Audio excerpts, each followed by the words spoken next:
अस्सलाम वालेकुम। आज से चंद दिन पहले जैसे ही फलस्तीन की जंग का आगाज हुआ, हमने एक वीलॉग में बताया था कि ये एक ट्रैप है। फलस्तीनियों को इस ट्रैप में फंसाकर मारा जाएगा। वो अपना स्ट्रेटेजिक लॉस करेंगे, वो अपने एसेट्स का लॉस करेंगे, जानी और माली लॉस तो पक्का है। जो सबसे बड़ा लॉस होगा वो इनके कॉज का लॉस होगा।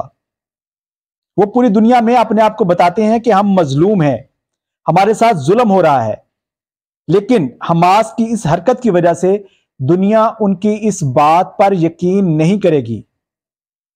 आप सोचिए कि हमास 5 जगहों से इजराइल में घुसा, वहां पे निहत्ते शहरियों को गोलियां मारी गईं, उनकी लाशों को इजराइल ने पूरी दुनिया को दिखाया। अब उसके पास एक जवाब है कि वो इसका जवाब दे। दुनिया यही मानेगी कि हां, इन्होंने पहल की, पहले इन्होंने हमला किया, अब वो इसका जवाब दे रहा है। और जवाब वो जितना भी सख्त दे, उसका हक है। तो नुकसान किसका हुआ? फलस्तीनियों का। हमारे ही मुल्क के सहाफी पहले 2 दिन ऐसे ऐसे नारे लगा रहे थे, ऐसी ऐसी कहानियों को इस वाकये के साथ जोड़ रहे थे जो कोई भी ज़ई शऊर आदमी कभी भी नहीं जोड़ेगा। याद रखिएगा, तारीख को इस चीज से कोई गर्ज नहीं कि जब जंग हुई तो पहला हमला किसने किया था। तारीख सिर्फ यह याद रखेगी कि वो जंग जीता कौन। पिछले 3-4 दिन के अंदर तकरीबन 500 से ज्यादा फलस्तीनी बच्चे अपनी जान खो बैठे हैं। इसके अलावा 2000 से ज्यादा लोग अपनी जान दे चुके। कौन जिम्मेदार है इसका?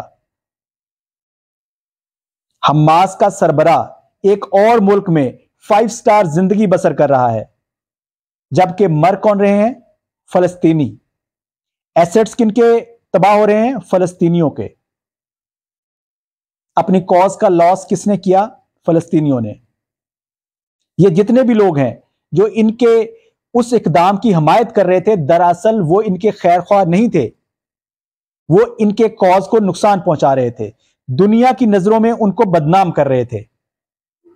आज वही लोग जो हमास की फतह की नवीदें सुना रहे थे, पता नहीं कैसे कैसे नारे लगा रहे थे, आज उनके वो नारे, वो फतह की नवीदें चीखों में बदल चुकी हैं। अब वो बद्दुआओं पे उतरे हुए हैं कि अल्लाह इनको बर्बाद कर दे, अल्लाह इनका बेड़ा गर्क कर दे। याद रखिएगा, अल्लाह भी उस कौम की हालत नहीं बदलता जो अपनी हालत खुद नहीं बदलती। हमास की आप पिछले 20 साल की तारीख पढ़ लीजिए। हर 3-4-5 साल के बाद वो हमला करते हैं, इजराइल को बकायदा जवाब मुहैया करते हैं कि वो फलस्तीनियों को मारे।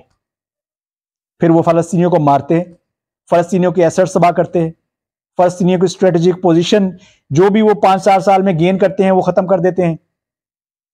इन सारी प्रॉक्सीज का मतलब सिर्फ और सिर्फ फलस्तीनियों को कमजोर रखना है, क्योंकि अगर वो ताकतवर होंगे, दुनिया में उनकी आवाज सुनी जाएगी, तो वो अपना हक मांगना शुरू करेंगे, वो राइट पर आ जाएंगे। उस चीज को नेगेटिव रखने के लिए इस तरह की प्रॉक्सीज को इस्तेमाल किया जाता है। आप सोचिए कि हमास के पास कितने लोग हैं? 15-20 हजार, 30 हजार, ये उसकी टोटल स्ट्रेंथ है। 20-30 हजार लोगों के पास 30-40 हजार गन्स होंगी, कोई 15-20 हजार उनके पास रॉकेट्स होंगे जो यहां वहां से मांगे होंगे। ये टोटल स्ट्रेंथ बता रहा हूं आपको।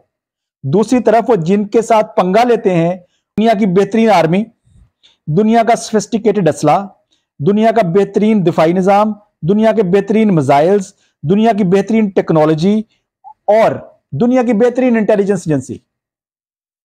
इसके अलावा वो मुल्क दुनिया में डिप्लोमेटिकली और पॉलिटिकली कनेक्टेड, उसको जवाब मुहैया करते हैं। आइए, हमने आपको जवाब मुहैया कर दिया, अब फलस्तीनियों को मारिए, इनके एसेट्स को तबाह कीजिए, इनकी बिल्डिंग्स को तबाह कीजिए, इनके बच्चों को मारिए। आपको कोई कुछ नहीं कहेगा, क्योंकि जवाब हमने पक्का मुहैया किया है।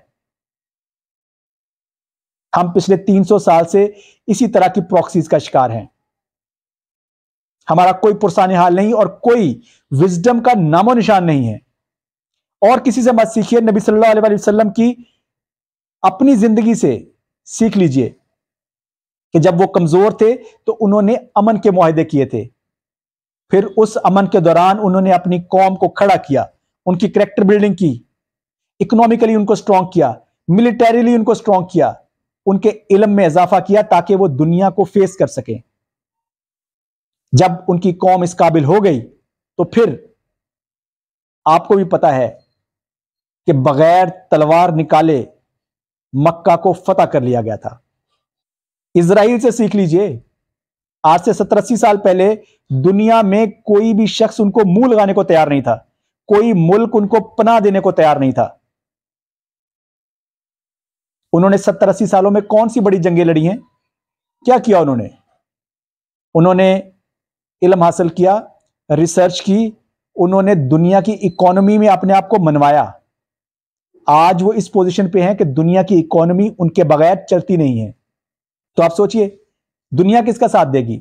उसका साथ देगी जो दुनिया के अंदर वेल कनेक्टेड है और दुनिया की इकोनॉमी को चलाता है, या उनका साथ देगी जिनको अपनी डायरेक्शन का खुद नहीं पता, जिनको यह नहीं पता कि हमारे इमोशंस को कंट्रोल किया जाता है।